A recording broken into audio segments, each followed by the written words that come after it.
ভারতের মুখোমুখি হওয়ার আগেই দুশ্চিন্তায় বাংলাদেশ, অনুশীলনে চোট অধিনায়ক লিটন দাসের। এশিয়া কাপে ভারতের মুখোমুখি হওয়ার আগে দুশ্চিন্তায় বাংলাদেশ ক্রিকেট শিবির, অনুশীলনে চোট পেলেন অধিনায়ক লিটন দাস। মঙ্গলবার নেটে ব্যাট করার সময় বাঁ দিকের পাঁজরে বল লাগে তার, মুহূর্তের মধ্যেই মাটিতে বসে পড়েন লিটন। ছুটে আসেন দলের চিকিৎসক ও ফিজিও।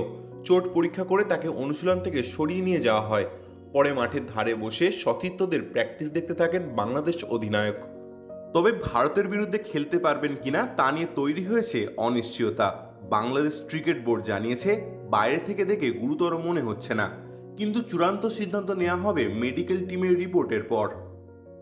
এছাড়াও রয়েছে অন্য একটি সমস্যা, দলে নেই কোনো সহ অধিনায়ক। তাই লিটন না খেললে কে নেতৃত্ব দেবেন তা এখনো জানানো হয়নি বাংলাদেশ ক্রিকেট শিবির থেকে।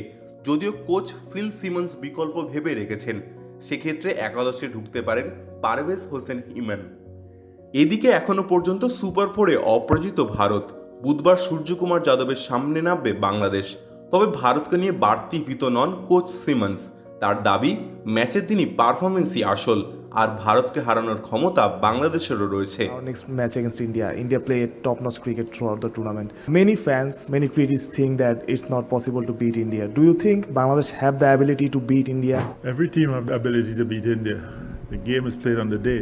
It's not what India has done before. It's what happens on Wednesday. তবে ম্যাচের সূচি নিয়ে অসন্তোষ প্রকাশ করেছেন তিনি, কারণ ভারতের বিপক্ষে নামার পরের দিনই খেলতে হবে পাকিস্তানের বিরুদ্ধে।